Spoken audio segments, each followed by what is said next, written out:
Amigos, ¿cómo se llega a una cárcel? ¿Para qué sirve realmente una cárcel en la sociedad? ¿Las personas que pisan la cárcel realmente cambian? ¿Existe la redención para estas personas? Bueno, son preguntas a las cuales estaríamos respondiendo en el capítulo de hoy. Ya saben, yo soy Max y esto es La Máscara de Goffman detrás del contexto sociológico.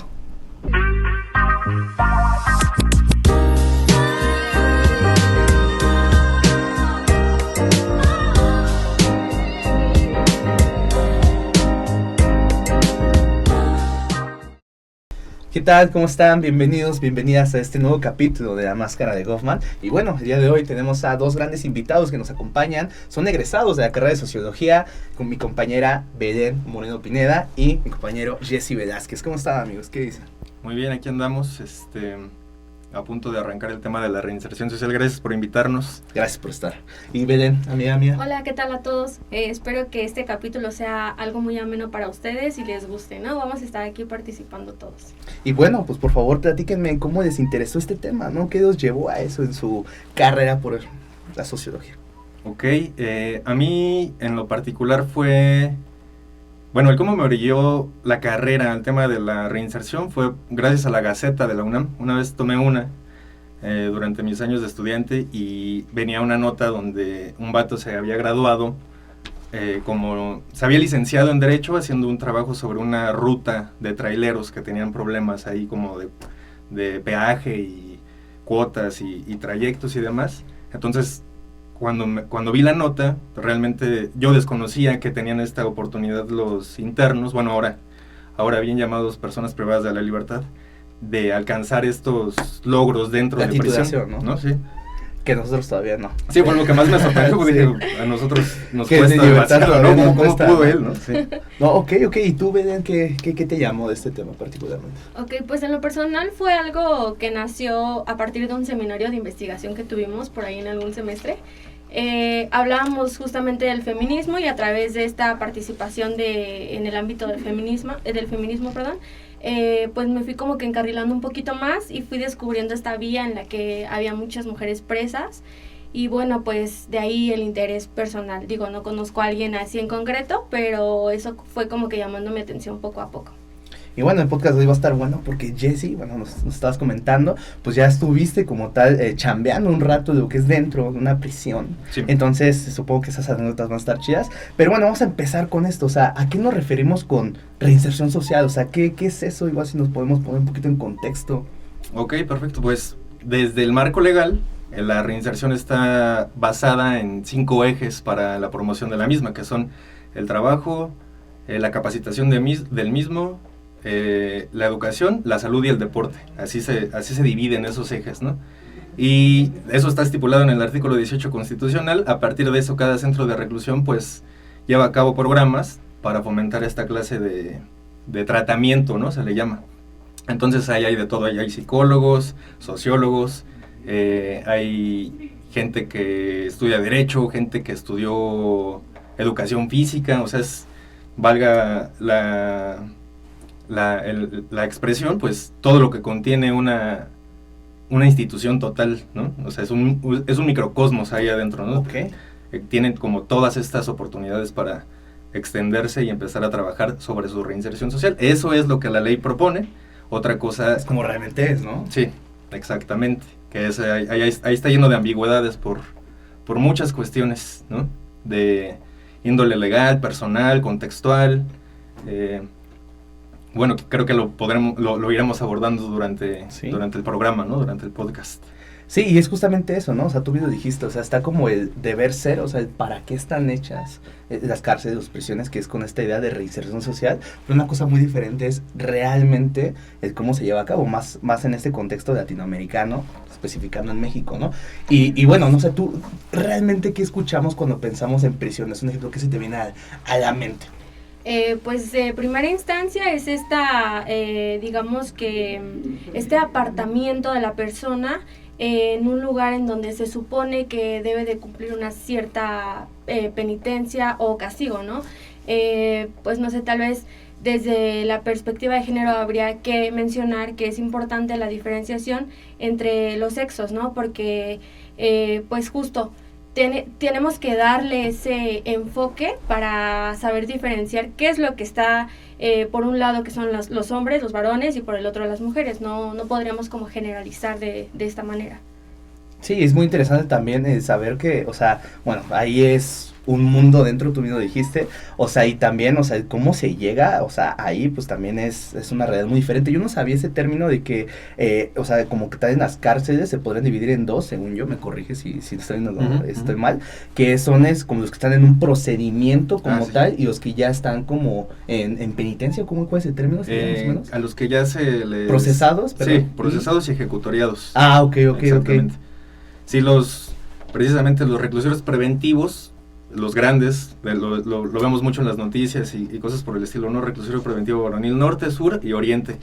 En estos tres, que son los que mayor cantidad de personas privadas de la libertad albergan, se supondría que únicamente tendrían que estar aquellos que están en un procedimiento legal, por eso son preventivos, a los que no se les ha dictado sentencia aún.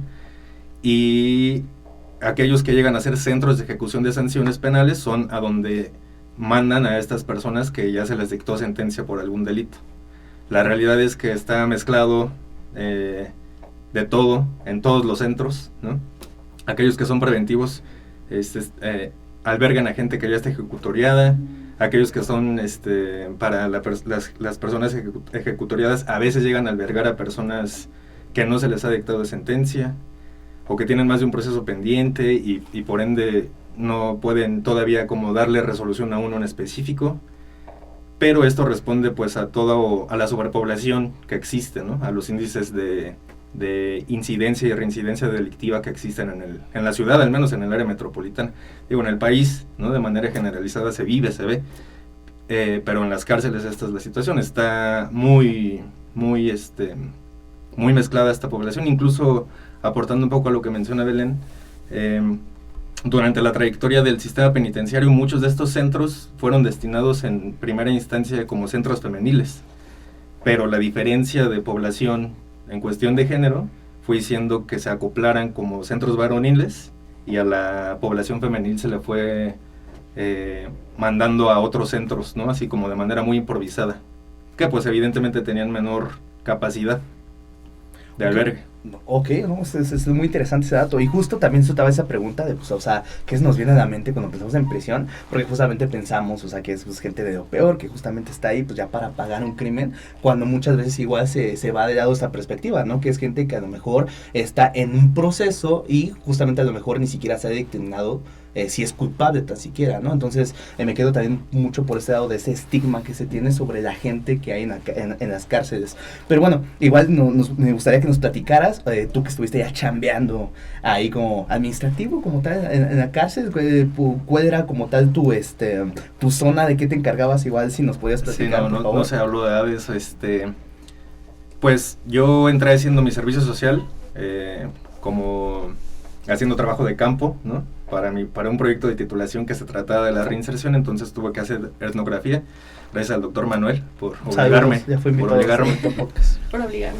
Y eventualmente termino el servicio social y me ofrecen la chamba, ¿no? Ahí en la subsecretaría del sistema penitenciario, y me quedo formando parte del área de criminología. Entonces empecé a ver como todas estas cuestiones de perfilamiento criminológico que va aunado a perfiles psicológicos, jurídicos, sociales, y entonces es el área de criminología adherida a la área de apoyo técnico, que es psicología, trabajo social y criminología. Son las tres. Entonces trabajamos en mancuerna para hacer estos perfiles completos de los privados de la libertad. O sea, y tú en ese momento dijiste, voy a hacer mi servicio social en esta cárcel, voy a ver qué show, algo interesante, pero ¿qué hizo que te terminaras quedando como tal ahí? O sea, fue por... Ya te acomodaste ahí en sentido de la chamba, te llamó de interés algo en particular, ¿cuál fue el detonante ¿cuánto tiempo estuviste chambeando? ¿Chambeando? Ya no chambeo ahí, 5 años y medio, casi 5 años y medio, entonces igual, ¿cuál fue ese detonante que dijiste, ok, a lo mejor ya acabé mi servicio, aquí me quedo todavía? Pues la verdad, amigo, la necesidad, ¿no? Pues sí. Sí, no, es ser franco. La necesidad de comer, ¿no? No, y evidentemente, pues el tema siempre causó como este ruido, ¿no? Dentro de mi cabeza. Entonces, me gustó durante el tiempo que estuve de pasante haciendo mi servicio, todo este involucramiento con la población, ver la vida de ellos, sentir que puedes ingerir un poquito en ella con lo que tú les presentas, ¿no? Tus cursos, tu atención, etcétera, etcétera. Y eventualmente, pues sí, se generó esta idea en mi cabeza de, pues vamos a hacerlo, ¿no? Creo que les puedo aportar algo al final a estas personas, desde la sociología, ¿no? Ok, y bueno, retomando un poquito que me decías cómo llegaste ahí, que el doctor Manet fue quien te impulsó, bueno, me estabas platicando también esa anécdota, y que él fue quien te dijo, si vas a, bueno, corrígeme si no, que si tú vas a estudiar sobre las cárceles, sobre el registro social, la tienes que vivir, ¿no? Y sí, fue el sí. que te impulsó ahí. Sí, exacto. No, y es muy curioso eso, ¿no? O sea, también como sociólogos, o sea, también muchas veces luego falta esa parte que es la práctica de campo, ¿no? Vivirse y empalmarse. Recuerdo, bueno, tuvimos una clase con la profesora Mana María, que también fue invitada a este buen podcast. Saludos. Y justamente o sea, es muy curioso también eso como sociólogos, que más allá de esto teórico y estar viendo estos apuntes en un salón de clases, también aventarse al área, ¿no? En medio del asunto. Recuerdo igual tuvimos una práctica de campo donde fue una casa, ¿cuál es el término, perdón? Fue una casa hogar de unas chicas trans. Y pues fue prácticamente ir a vivir la experiencia, ¿no? De estar ahí, de estar inmersos, de saber cómo viven, qué es lo que hacen día a día, cómo llegan ahí y cómo esta parte en la que buscan un refugio para sobresalir en bastantes temas, ¿no? Ya lo veíamos, personal, de salud, de laborales, económicos, y cómo muchas chicas trans llegan a este hogar, obviamente pues en busca de oportunidades, ¿no? Y de mejorar su calidad de vida, y el papel tan importante de estas instituciones o de estas casas que les brindan para poder reinsertarse, ¿no? Igual, sí, de esta manera, igual vemos lo de los centros penitenciarios, y pues justo el objetivo principal pues es la reinserción. Sí, exacto, o sea, y bueno, también lo traje justamente a comentario, como decía, que también está muy interesante a nosotros que nos forman como sociólogos, es aventarse al campo, ¿no? Y a vivirlo, y pues, te cambia ese panorama, ¿no? O sea, y te mencionaba esa práctica de campo que tuvimos, que es directamente entrevistar a las personas, ver dónde vivían justamente en eso que fue esa casa hogar, y pues que te cambia el chip, ¿no? Y nosotros que estuvimos, bueno, o sea, ¿cuánto estuvimos ahí? Unas 4 horas, se fue decir mucho, sí, platicando, y pues neta sí te escuchar esas vivencias, o sea, todo lo que tuvieron que estar ahí, o sea, y toda también esas oportunidades que da la institución para salir adelante con esa palabra reinserción social, te quedas como un wow, ¿no? Sí. Ahora yo me imagino a Jessie, o sea, con 5 años y medio ahí, o sea, ¿qué fue lo que te dejó? O sea, ¿cuál fue el momento donde a lo mejor en tu trayectoria tú dijiste, oye, ¿sabes qué? Esto me suena como una buena historia, o qué interesante esta historia, no sé, de tal recluso. Sí, pues siempre las historias de vida son impactantes, ¿no? O sea, si algo es cierto es que existe esta frase de que la cárcel es para la gente pobre, bueno, de manera muy coloquial. La realidad es que se vive de manera tangible ese fenómeno dentro de las prisiones, ¿no? La mayoría de las personas, aquellos que llegan a ser ejecutoriados, viven condiciones condiciones contextuales muy específicas, ¿no? Precariedad en su entorno familiar, una situación económica pobre también, poco acceso a la información, poco acceso a la educación, a servicios de salud, y eventualmente van como generando este entorno muy, muy apegado a la ilegalidad que habitúan y los orilla, y ellos mismos justifican sus actos a través de ello, ¿no? Como, pues es que así me tocó, o es lo que tuve que hacer para poder comer. Esa clase de... No me obliguen a robar, por favor. No, por eso me quedé a trabajar ahí, sino... No, o sea, y es curioso, o sea, y bueno, ¿tú qué llegaste a ver? O sea, ¿cuál era como, no sé, de diario, no sé si te tocaba ver, o sea, como los nuevos que estaban ya siendo procesados, o que los que llegaban a la prisión? ¿Cuál fue como tal mayores características que viste que compartían? O sea, eran mayormente, o sea, no sé, hombres de qué edad, más o menos, no sé, llegaste a saber a lo mejor de qué zona venían, qué datos ahí llegaste como que a decir, mira, qué curioso. No sé, ahorita lo primero que se me viene a la mente por tu pregunta es como más bien las diferencias que existen entre la población en cuestiones de edad o de, okay, sí, o de generación. La población desde mi vista, ¿no? Desde la etnografía, podríamos decir, pues son vatos de entre 20 y 30 años, ¿no? Es como el grueso de la población de un centro de reclusión, o al menos a los que tuve acceso. Y la población mayor, pues adquiere como otro carácter dentro de la prisión. Son más tranquilos, son más respetuosos, o sea, el pasar del tiempo parece como que asentarlos un poquito. Y esta población joven es la que por lo regular es más, pues más enérgica, ¿no? Más agresiva a veces, más hostil. Esta clase de cosas pues se viven día a día, ¿no? Por más que trates de dar como o marcar una línea, siempre hay algún privado de la libertad que trata de pues de demeritar tu posición, ¿no? De retarte, sucede, pero también existe la otra parte donde son sumamente conscientes de que no pueden rebasar ese mismo límite, ¿no? Se pueden enojar, te pueden mentar la madre, lo que sea. O sea, ¿qué fue lo más así como heavy que te tocó vivir? O sea, de que dijiste momento tenso, no sé, discusión, o sea, supongo que, no sé, o sea, mi imaginario colectivo me dice, no, pues ha de haber peleas, a lo mejor discusiones del diario, o sea, no sé, también toda esa historia turbia que se dice de, pues, te extorsión, no, sin motivo, estamos así como de, o sea, también no sé, yo creo que ni tan mito, porque está documentado, ¿no? Todas estas llamadas de extorsión directo de la cárcel, toda esta maña que se llega a manejar dentro de las cárceles. ¿Te tocó ver algo así que te dice? Sí, mira, otra de las funciones que yo hacía era, yo estaba en un centro de ejecución, alberga a un máximo de 200 personas, en comparación de uno preventivo que llega a poder albergar como hasta 15 o 17 mil.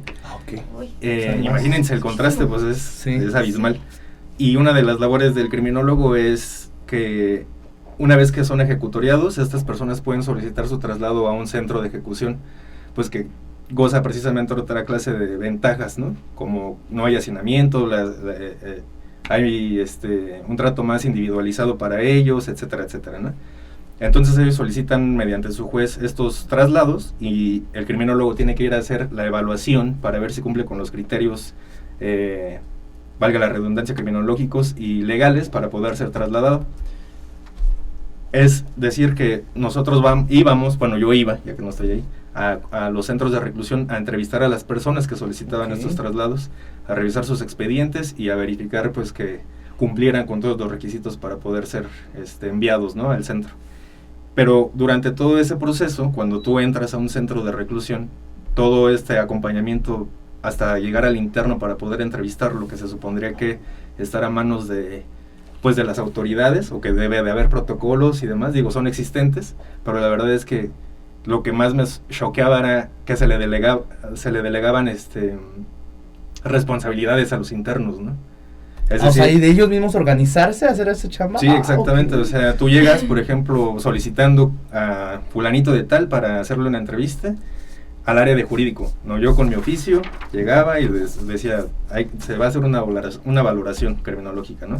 Entonces revisaban, hacían una papeleta, esa papeleta va a la mano de un interno y el interno se va a los dormitorios a buscar Así, sin protección, nada, ¿no? Sí, sí, hay confianza, sí, ¿no? Sí.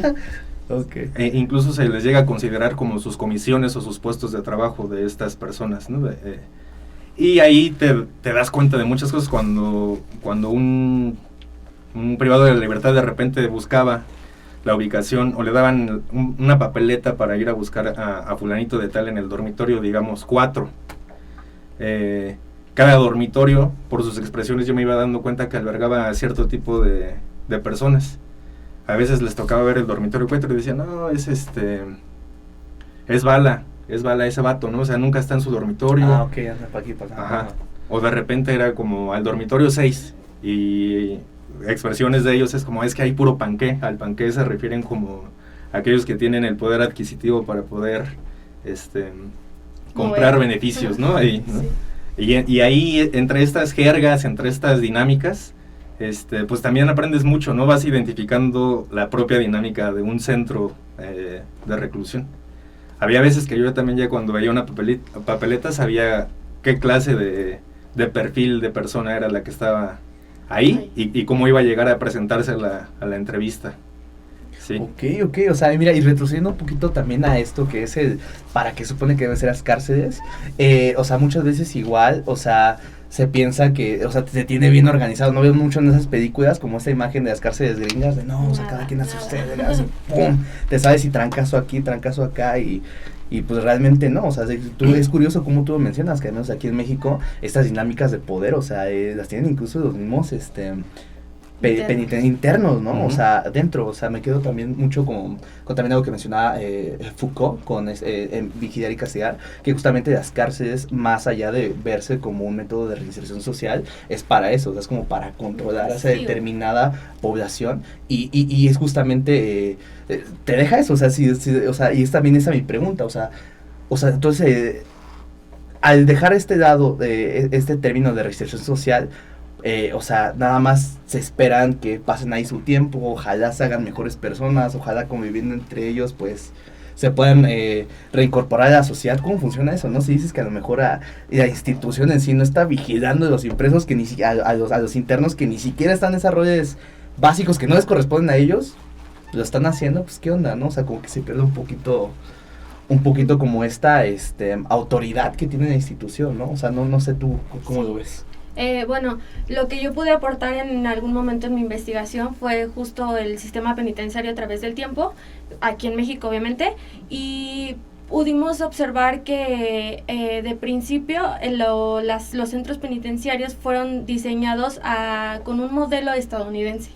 Entonces, de primera instancia copian dos modelos, el de Filadelfia y el de Auburn, me parece. Y estos dos modelos son implementados aquí en México. Sin embargo, el contexto no nos permitía llegar a ese tipo de modelos ni a ejecutar a las ciertas reglas que proponían estos modelos, ¿no? Y bueno, en el de Filadelfia contaban con que era recluir a la persona, pero únicamente la convivencia que el interno podía tener era con alguien que le aportara beneficios a su salud mental y a su comportamiento, ¿no? Entonces, esto lo basaban meramente en la religión. O sea, era un aporte religioso, ¿no? Y qué interesante porque, pues justo, surgen otras aristas desde donde se puede ver la reinserción desde inicios. Y el otro modelo era en donde los aislaban completamente y tenían que llevar a cabo tareas o trabajos en la prisión para que fueran, digamos, que de esta forma sus castigos, pero todo se mantenía en silencio. Entonces, a raíz de este modelo, como no es, digamos que no son los mejores en su caso, con el paso del tiempo pues ya fuimos adoptando como otras medidas, y pues yo creo que ya Jessy como que les podría más hablar ahorita de cómo se encuentra el sistema penitenciario en la actualidad, ¿no? Sí, justo aunado a lo que mencionas, creo que gran parte del problema que existe hoy en día dentro del sistema penitenciario sobre el tema de la reinserción deriva mucho de este acoplamiento de modelos occidentales que no respondían del todo a un contexto particular como es el mexicano, ¿no? De ahí se viene arrastrando todos estos vicios institucionales porque pues una parte es lo que está establecido legalmente, otra parte es la agenda pública, política, global al respecto del tema de la reinserción, occidentalismo, y la otra parte es cómo se acoplan y cómo se implementan estos preceptos en el contexto de las prisiones en México, que ese es el gran problema, porque si tú revisas la ley, si tú revisas el reglamento de los centros penitenciarios, los protocolos que cada centro tiene, están establecidos, o sea, existen estos preceptos, pero la realidad es que la dinámica no siempre responde a ellos, ¿no? Y tiene que ver un poquito con justo creo yo, de cómo deriva el fenómeno punitivo desde los inicios de la prisión moderna en México, desde Echeverría para acá, que él es el que empieza a modificar o a darle este giro al sistema penitenciario en un sentido más humanista. Antes Lecumberri, y lo podemos ver en películas del cine de oro de México y demás, pues era justo esto, el apando. Hay una película que se llama El apando, que era justamente, cometiste un delito, te jodes, ¿no? O sea, no hay un abanico de oportunidades para ti, hiciste transgrediste, pues te toca ser castigado, ¿no? Y toda esta falta de vigilancia, toda esta falta de protocolos que no se llevaban a cabo desde esa época, pues también empieza a generar una propia identidad entre la población recluida, ¿no? Este resentimiento hacia las autoridades, decir, ¿no? Ser contestatario, retador, ¿no? Sí, o sea, ha de ser como de, ¿sabes qué? Pues ya estoy aquí, ya sé que no voy a salir, ya mi vida se acabó, pues ya lo que me queda es aquí, ¿no? O sea... Sí. Y hoy en día, pues, que existen estas plataformas, que hay oportunidades de empleo, de educación, como lo mencionaba con esto de las oportunidades académicas, son muy pocas las personas que realmente se acercan a estas oportunidades que la institución les brinda, porque hay un demérito total de la empresa que se lleva a cabo, ¿no? Es decir, ¿para qué? ¿Para qué si mejor puedo comprarla? ¿O para qué si...? El gran problema es eso, la propia identidad que la propia comunidad penitenciaria ha generado entre sí misma hacia la estructura del sistema penitenciario, ¿no? Es de incredulidad total. ¿Por qué? Porque el problema es la corrupción en todo el nivel de la estructura del sistema. Sí, o sea, y hablar de corrupción justamente en las cárceles, o sea, creo que es algo que también lo vemos mucho en películas o series. No sé si han visto la serie de Narcos de Netflix. Ahí a mí me encanta cómo justamente lo van documentando, y me parece muy curioso también, antes como estaban diciendo, ¿no? O sea, el pobre lo que teme es las cárceles, es la cárcel, porque ¿cómo vas a ir ahí realmente? No se tiene como que, pues, el recurso para pagar, bueno, una fianza, tantos salarios mínimos, ok, saben que salen, ¿no? O sea, hay banda que realmente está ahí por la situación que sea, que el castigo, pues, o sea, aunque se le brinde esa opción de pagar esa cantidad monetaria, pues vemos que no es una realidad, ¿no? Le toca pagar ese castigo, cuando justamente a lo mejor la gente que, o sea, está ese factor, ¿tienes ese recurso? Pues tienes esa chance de salir, ¿no lo tienes? Te fuiste, ¿no? O sea, y bueno, mencionaba esta serie de Narcos México porque justamente es como la muerte simbólica que tienen los personajes, los narcos ahí, es cuando se van a la cárcel, ¿no? O sea, y ni siquiera específicamente no a la cárcel, que son extraditados a Estados Unidos, que me parece muy interesante cómo te muestran también esta diferencia que te dicen las cárceles en Latinoamérica, es como de ahí, o sea, de hecho, no sé, en la primera temporada de Narcos México, o sea, Pablo Escobar, ¿no? Como hasta mandó a hacer su propia cárcel, algo institucionalizado, como lo quiso, podían pasar, ¿sabes?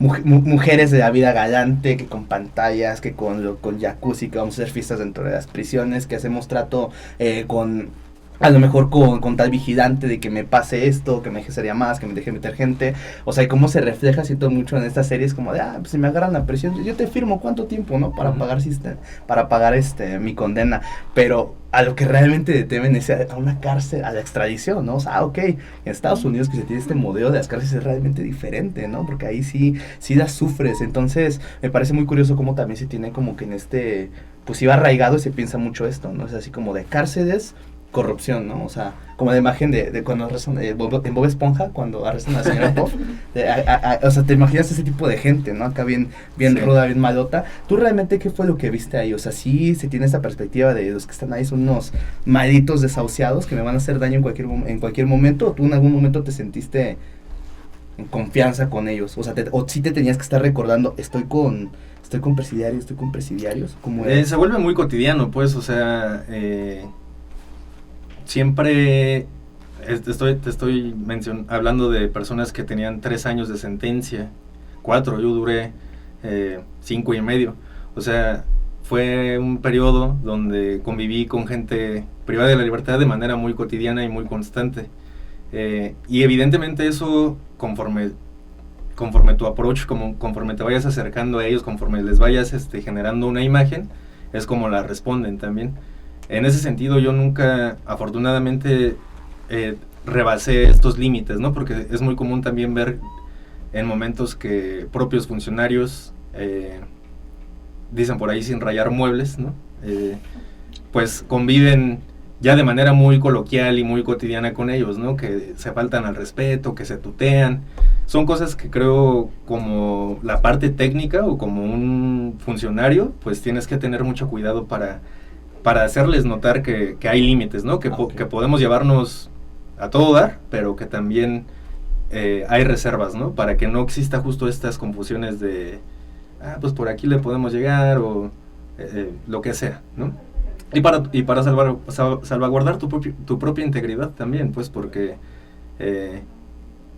ellos, o sea, se diluye esta imagen de autoridad y los perdiste, pues, ¿no? O sea, ya no tienes otra vez la misma resonancia en ellos, por así decirlo. Sí, o sea, estas dinámicas de poder, ¿no? O sea, que siempre son presentes, es como de tú, o sea, que trabajas ahí, justamente, o sea, tú estás representando a esa institución, si ya dejas que te tuteen, que te falten ese respeto, hasta que sean compas, pues ya esa dinámica de poder, o sea, al verte al par, pues ya yo creo que incluso se va perdiendo como esta idea de decir así como de, oye, es que estoy aquí pagando un crimen o no sé, ¿no? O sea, siento que, o yo también he visto, no sé si me han salido muchos TikToks de varias bandas en las cárceles, desconozco específicamente de dónde, pero de banda que hace hasta directos, o sea, en vivo, TikTok, ¿no? En vivo desde las cárceles, ¿no? Sí. O sea, también es como de, bueno, es ver también eso, ¿no? Qué tantas libertades se les da y si también esto se puede hacer, ¿no? En la que tú estabas se dejaba un ejemplo tener celular, redes sociales. No, por supuesto que no, pero siempre existía por ahí la manera de entrar. Sí, y el rumorcillo, ¿no? Ahí, te digo, yo estaba albergado en uno donde había 200, yo trabajaba en uno donde había un albergue de máximo de 200 personas, y la gran diferencia de uno grande es que ahí sí la implementación de protocolos, de tratamiento y demás, pues me permitía como ser más legítima o más pragmática por el control que se tenía sobre una población menor, evidentemente, ¿no? Y aún así te enterabas de que o el PPL privado de la libertad, pasaba al comité porque le habían encontrado marihuana en sus pertenencias, ¿no? O porque le habían encontrado un teléfono celular. O sea, dices, wow, ¿no? En un entorno, entre comillas, controlado, se siguen suscitando estas cosas, pues. Entonces, ¿Y qué fue el caso más, o sea, más como impactante, fuerte que llegaste a ver ahí? No sé, alguien que se haya desvivido, o sea, alguien que le hayan dado, no sé, una tranquiza, lo que sabemos llega a pasar a las cárceles, llegó a pasar. Sí, llegué a presenciar fallecimientos, ¿no? Pero, de hecho, fueron durante el periodo de la pandemia. Hubo un grupito de personas que fallecieron porque pues con toda esta cultura de la sana distancia. De la sana distancia, exactamente. Pues bueno, ¿no? Y se les daba alcohol en gel, ¿no? Entonces como que no se contempló esta parte de que okay. Pues, es alcohol, es etílico, ¿no? Y en su momento hubo un par de personas que fallecieron porque el alcohol... o sea, por unos shots de gel antibacterial. Lo diluyeron con refresco, se lo tomaron, se intoxicaron y despertaron, despertaron los demás. Efectivamente, ya no los vieron muertos, ¿no? Ok, bueno, manera número 993 de morir. Habría que probarlo. Ojalá no. Pues bueno, amigos, me parece muy interesante. Vamos a una breve pausa y regresamos. Muy bien.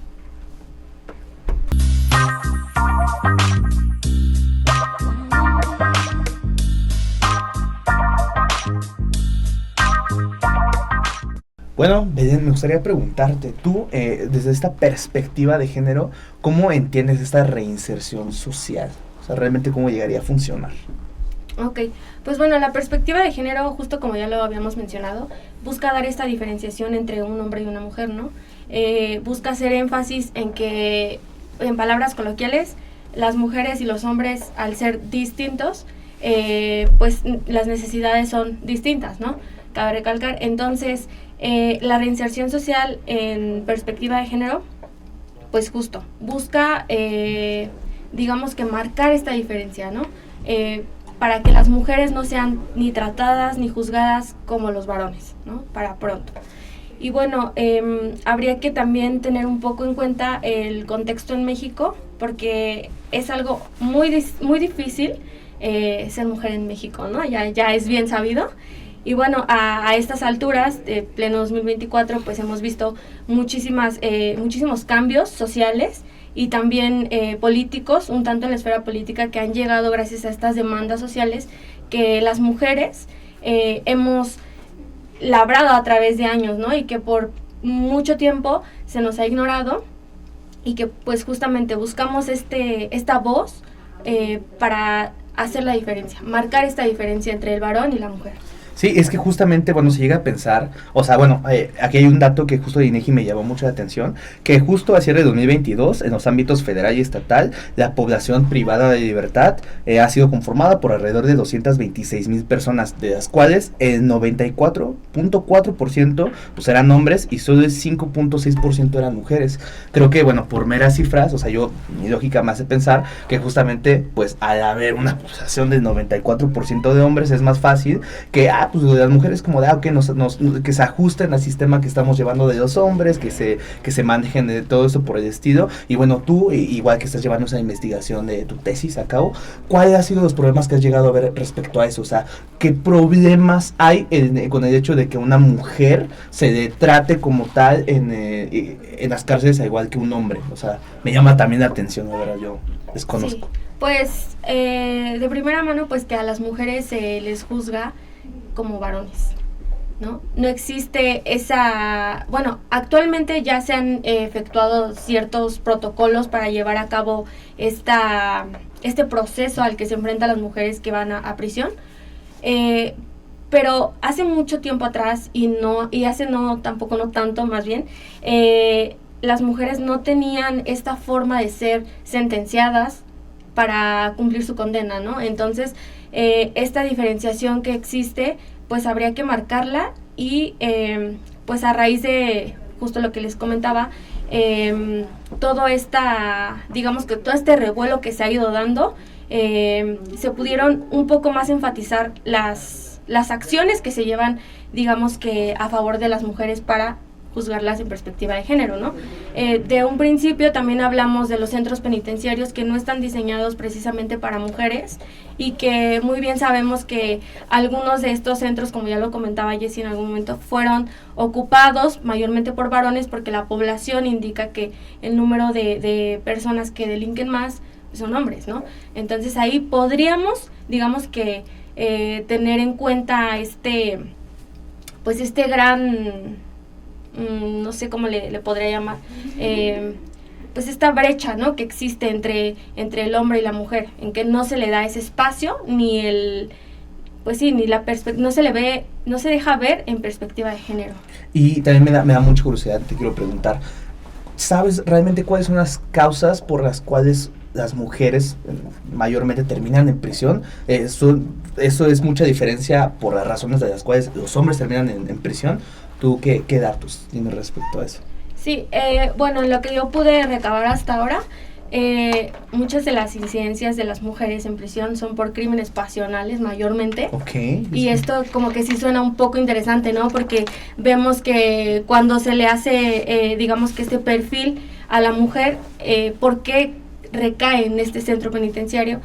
Y por qué delinque, muchas veces es por un crimen pasional, ¿no? Derivado de alguna situación que tal vez en algún momento la pareja la obligó, la convenció, la incitó, la amenazó. O sea, hay muchísimos factores que llevan a un crimen pasional. Digo, no podemos generalizar, sin embargo, sí hay bastante número registrado de por qué las mujeres delinquen, ¿no? Es como que algo muy interesante. No, sí, a ver, yo no tenía ese dato, no sé tú, el amor, ¿no? O sea, Sí. tú sabías específicamente ese dato, yo de verdad. Sí, bueno, no a cifras exactas, pero sí que es un fenómeno pues bien dispar dentro del sistema penitenciario. Mucho de lo que yo reconozco, como desde mi experiencia laboral, es que esta diferencia está basada mucho en la división de roles, ¿no? Dentro de una familia. Por lo regular, el hombre está acostumbrado a ser visto como el proveedor desde una estructura patriarcal, ¿no? Claro. Y entonces lo vemos en las noticias incluso, ¿no? Ellos salen a chambear, ¿no?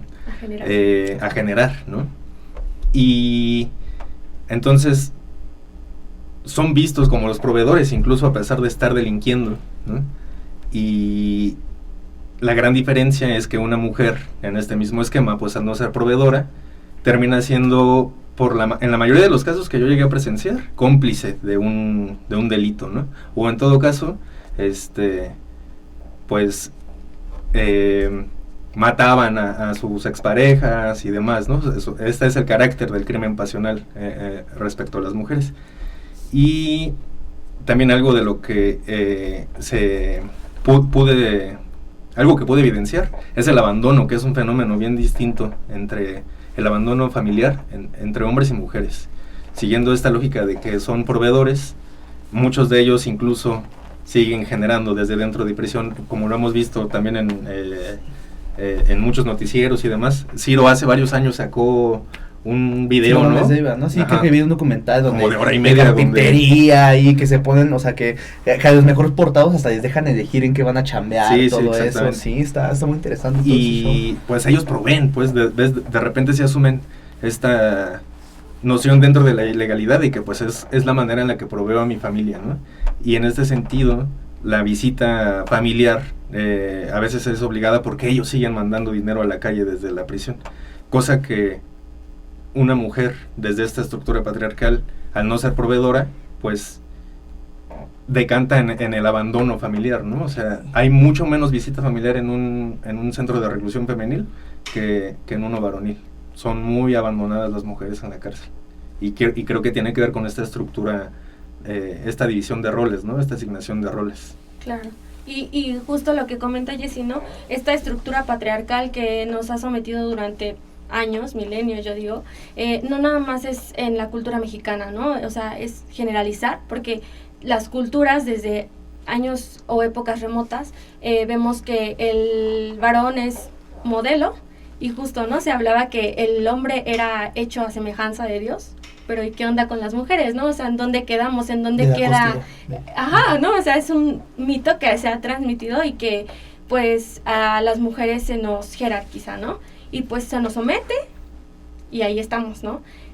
Los crímenes que se llevan a cabo, todas estas, digamos que necesidades que tienen las mujeres dentro de prisión, que no son las mismas que las de un varón, ¿no? Claramente. Muchas veces sabemos que el varón tiene hijos y pues está adentro. Tal vez esté con la incertidumbre porque pues no vamos a generalizar, pero a final de cuentas sabe que ahí hay alguien afuera que puede maternar, que puede hacer este papel de madre, ¿no? Con sus hijos. Sin embargo, las mujeres que están recluidas, ¿qué pasa con ellas, no? ¿Qué pasa con sus hijos? ¿Qué pasa con su círculo, con su entorno? ¿Qué es lo que ellas esperan, ¿no? Al salir, porque claro, ven esa línea de luz y pues obviamente desean y anhelan estar afuera, ¿no? Pero ¿qué pasa con sus hijos? ¿En dónde están los niños? ¿Con quién están? ¿Quién provee? ¿Quién los educa? Entonces, también se tiene esa, digamos que ese estigma por ser mujer y por estar reclusa, ¿no? No es lo mismo saber un crimen de un varón que el saber de un crimen de una mujer, ¿no? De inmediato se le juzga, se le niega, y claro, igual a un varón, pero no de la misma magnitud, ¿no? Sabemos que justo derivado de la sociedad patriarcal, la mujer es vista totalmente distinta cuando delinque al del hombre. Entonces, las cifras hablan, pero pues igual, ¿no? Estamos aquí, pues alguna otra, no sé, aportación que nos pueda tal vez dar Jessy, más como a fondo.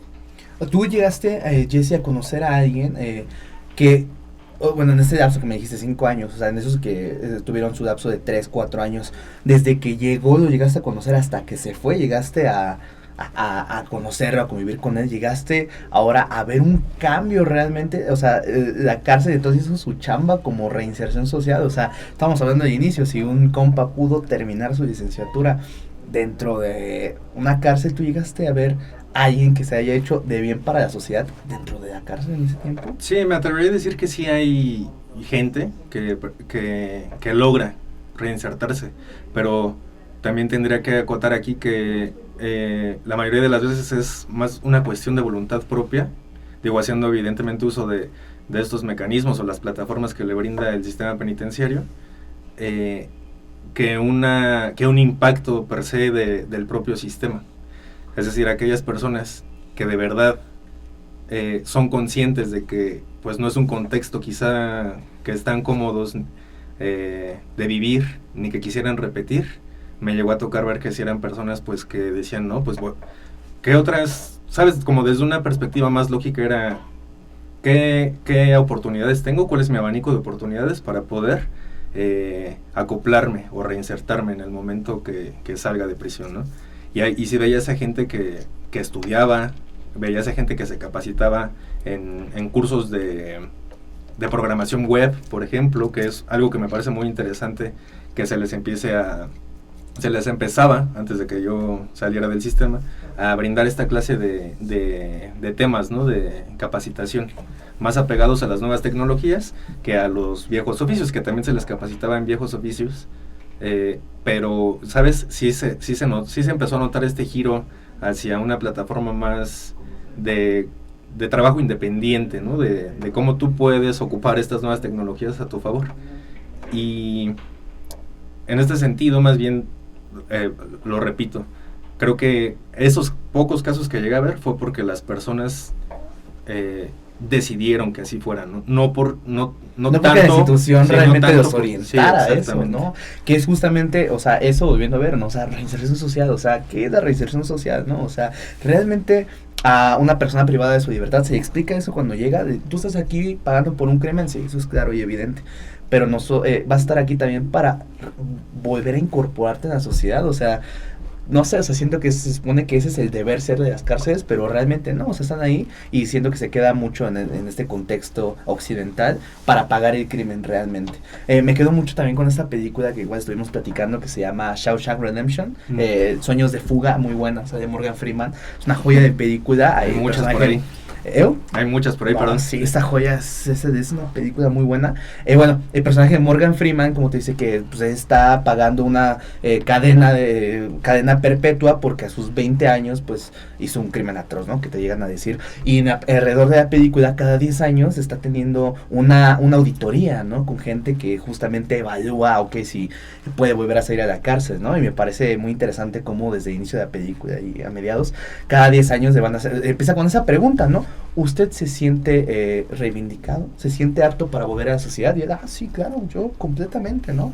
O sea, él, pues obviamente queriendo salir, ¿no? Siendo, no, sí, yo ya cambié, me arrepentí, lo que sea, pero pues es muy falso, ¿no? Y se revocaban cada 10 años como de, no, rechazado, ¿no? Él pues, realmente anhelaba eso, ¿no? No, pues va a ser ese gran día, a lo mejor puede estar un paso allá afuera y realmente, pues, él no sabía que era de reinserción social, ¿no? Y hay un pequeño spoiler, pero a mí me encanta justamente también como al final de la película, que igual ya cuánto había pasado en la cárcel, ya a lo mejor 50 años, sí, 40 años, muchas décadas, o sea, ya es así, le vuelven a hacer una pregunta de, ¿usted se siente apto para volver a la sociedad? Y mira, te voy a ser sincero, no, o sea, no sé ni siquiera qué significa reivindicarse de la sociedad, no sé qué es eso, ¿no? O sea, no entiendo, para mí es una palabra que inventaron los burócratas para tener trabajo, ¿no? Y bueno, y es ahí en ese momento donde ella expresa ese arrepentimiento y donde realmente ellos se evalúan por justamente cómo se expresa, dicen, ok, efectivamente fue el cambio, pero fue porque eso no se dio cuenta, y de hecho al final ahí estaba resignado que no iba a salir, ¿sabes? Uh-huh. Y en el momento de que se dieron cuenta que él ya se había resignado, dijeron, ok, ya sufriste mucho, ya vas para afuera. Y bueno, me quedo mucho con este ejemplo porque es eso, o sea, realmente cuando se ha visto ese ejemplo, ¿no? De volverse a incorporar para hacerle bien en la sociedad, siendo que también va a sonar muy chairo, ¿no? Pero desde esta vista capitalista se tiene esta idea de reinserción social para, vas a ser alguien bueno en la sociedad si sabes chambear, ¿no? Si sabes, si saliendo de aquí generas, entonces eres apto para volver a la sociedad, ¿no? Pero siento que también se pierde mucho del ángulo de vista también esto, ¿no? O sea, también, más allá de la visión de vista espiritual o todo esto, o sea, estos valores, ¿no? O sea, y también me quedo también, quiero cerrar también con estas preguntas. ¿Realmente existe la redención para esas personas? ¿Realmente cambian las personas? O sea, en su mayoría la cárcel los cambia, tú bien lo mencionaste, no es por voluntad propia, pero entonces ahí ¿qué propondría, ¿no? Para realmente cambiar esto, o sea, que las cárceles realmente sirvan como reinserción social, o sea, ahí. Bueno, yo a raíz de lo que acabas de comentar de la película, pues es un tanto ficción hasta cierto punto, ¿no? Porque sabemos que tal vez si no es un caso en específico, sí hay muchos casos parecidos, pero yo creo que sí rebasa esa línea de la ficción.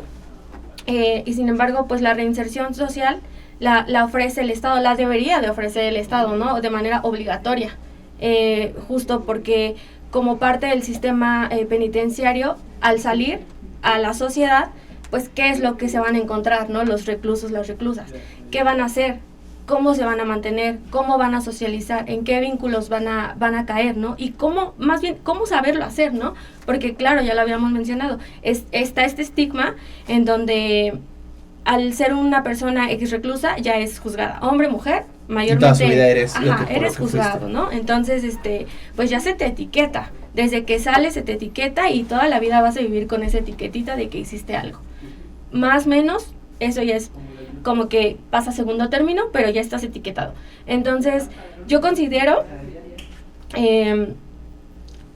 que tal vez sí tendría que haber centros penitenciarios.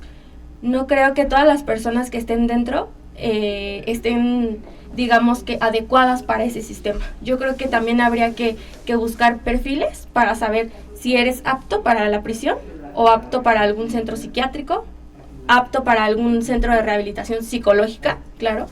Y pues también, ¿no? O sea, el sistema penitenciario no está ofreciendo estas oportunidades para poder separar, ¿no? Para poder decir, tú sí vas, tú no vas. Entonces creo que generalizan y pues ahí está el error, ¿no? Y considero que la persona sí se redime, bueno, hasta... No me quiero meter en ese tema porque pues claro, no le sé mucho, pero digo, yo considero que las personas mentalmente enfermas como los psicópatas, sociópatas, pues ya tienen otro perfil y pues yo creo que ahí habría ciertas excepciones, ¿no? En donde ya ellos definitivamente ya, o sea, sí, hay gente perdido, que ya a lo mejor ya con es... todo respeto, claro. Sí, hay gente que ya va a ser literalmente un peligro para la sociedad. Exacto. Ahí sí, obviamente, ya hay casos donde, pues la verdad, no merecen que vuelvan a convivir tan siquiera con otras personas. Ya, y tú a lo mejor supongo que has de saber algunos casos. Pero tú mismo estabas mencionando, ¿no? Hay gente que a lo mejor, por el simple hecho de cómo llegaron el proceso, ni siquiera deberían estar ahí en la cárcel, ¿no? Y perdón por interrumpirte, pero es justamente eso. O sea, siento que también el hecho de pisar una cárcel es tener esta barrerita por toda tu vida cuando a lo mejor ni siquiera te lo mereces, ¿no? O sea, se tiene ese estigma tan generalizado que a lo mejor, no sé, o sea, es así como de, estuvo en la cárcel, ok, pero él se robó, asaltó una panadería, bueno, se robó 3 bolillos de una panadería porque tenía hambre, y él mató una familia entera, ¿no? O sea, claro. Pero a los ojos de la vista estuvieron en la cárcel y son en la misma canasta los llegan a poner, ¿no? O sea, también, y ese estigma se llega a ver muy cañón porque siento que es ese círculo redondo de, ok, estuviste en la cárcel, estás pagando un crimen, saliste y la sociedad pues realmente no te rechaza y otra vez lo mismo, ¿no? Es como de, ¿por qué no me obligan a robar, no? Pero es lo mismo, o sea, ¿dónde te van a dar chamba? O tú llegaste a conocer realmente a un caso, algún exitoso de, ¿sabes qué? No sé, esta persona llegó a conseguir un trabajo chido, no sé, llegó a ser alguien de bien. No se me viene uno en particular a la mente, o varios más bien. Hay un ejemplo vigente de un exinterno que llegó a encontrarme en el transporte público porque es chofer de transporte público. Okay. Pero volvemos a lo mismo. Y un poquito aunado a la pregunta anterior que hiciste, yo creo que el problema del sistema penitenciario, de la reinserción social en específico, es que recarga toda la tarea de la reinserción en una base utilitaria, es decir, te doy, me das, porque así está basado el tratamiento dentro de prisión, no tanto en un sentido de modificar conductas o introyectar nuevos valores en el imaginario de las personas, sino más bien de pórtate bien, de obtén constancias de cursos a los que puedas ir, de obtén una comisión donde puedas generar dinero para para pagar tus propios gastos, etcétera, u obtener, por ejemplo, en prisión les llegan a dar estímulos, se le llama, que es, si tú llegas a cumplir con cierto esquema de conducta y de tratamiento, es decir, que vayas a tus cursos, que esté avalado que tú cumpliste con tus cursos, y que tengas buena conducta, te podemos dar un radio, ¿no? O un estéreo, una televisión o algún electrodoméstico que facilite tu estancia dentro de prisión. Y en este sentido, no lo veo mal, pues, o sea, es una lógica que pues hay que desmenuzar más y aprender a implementarla, pero quizá de otra manera, ¿no? Porque lo que tiende a hacer es que esta gente, sin ser prejuicioso, ve la reinserción desde una perspectiva utilitaria, es decir, lo repito, tú me das, yo te doy, tú me das, yo te doy. Y en realidad no se genera esta idea de bueno, esto es tu presente hoy en día en prisión, pero la reinserción... Se deja de dar. Sí, tú cumples tu sentencia, y dónde está la plataforma que precisamente el Estado tendría que verse obligado a fomentar, ¿no? A propulsar. Y en este sentido yo más bien creo que el problema es que la ambigüedad en el impacto de la reinserción es porque no se puede castigar o no se puede imponer una sentencia o una pena, y al mismo tiempo tratar de reformar o reinsertar a estas personas. Creo que son tareas que se tendrían que llevar a cabo por separado, sin dejar esta parte del tratamiento dentro de los centros de reclusión, pero quizá más bien como una cuestión preventiva, educativa y demás, para que una vez que salgan de prisión, el propio Estado, que es mucho de lo que hacen las ONGs que abordan el tema, pues puedan abarcar justo esta cuestión del trabajo, la capacitación, la salud y el deporte, pero desde fuera de prisión, ¿no? Es decir, tú ya cumpliste con tu sentencia, ya no existe nada que debas de pagar ante la sociedad, pero ahora tienes como esta oportunidad de adherirte a programas, ¿no? O de obtener un buen trabajo remunerado que te permita mantener a tu familia, etcétera, etcétera, etcétera, etcétera, ¿no?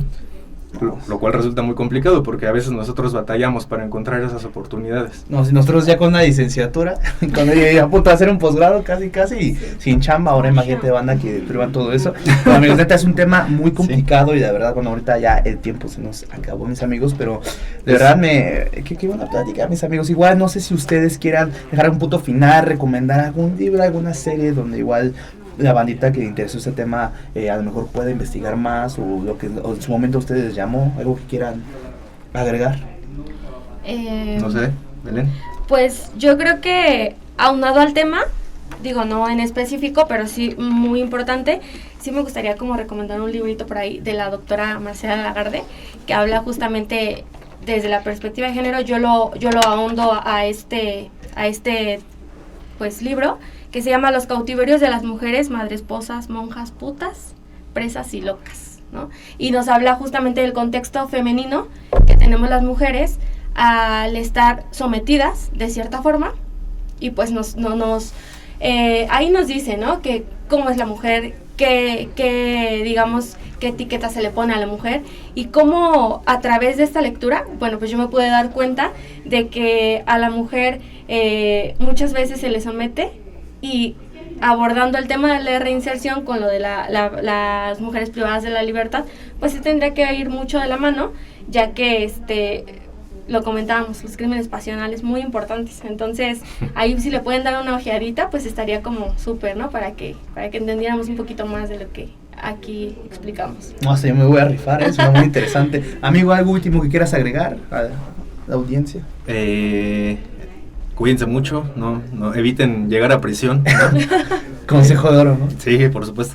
No, hay mucho material de donde poder recomendar esta clase de contenido, desde libros hasta películas. Hubo mucho énfasis como desde cómo se vive, cómo es la vida de los prisioneros, ¿no? Dentro de un centro de reclusión. Apenas la recomendaba. Esta película está en YouTube, está gratis, la pueden buscar así, se llama Mexicanos de Bronce. Es una película muy interesante porque te cuenta los contextos de 3 casos específicos de privados de la libertad, sobre todo de uno que va a obtener su libertad próximamente, y una vez que lo obtiene, sin spoilear nada, todo lo que tiene que afrontar, ¿no? al obtener su libertad de nuevo. Y te deja pensando la película, pues, por muchas cosas después de que él sale de prisión. Dices, bueno, ¿de qué se trata? ¿Es el individuo? ¿Es la sociedad? O sea, te deja con muchas preguntas en realidad, que creo que todas van aunadas, ¿no? Pero ahí está el dato para que lo chequen. Neta, también me voy a rifar, amigo. Bueno, muchísimas gracias, Belén, Jessy, de verdad fue un capítulo muy ameno, y pues espero también en algún momento volver a estar por acá porque hay mucho de dónde rascar este tema. Pues bueno, amigos, amigas, nos estaríamos despidiendo. Muchas gracias por acompañarnos en el capítulo de hoy. Ya saben, yo soy Max y esto fue La Máscara de Goffman, detrás del contexto sociológico.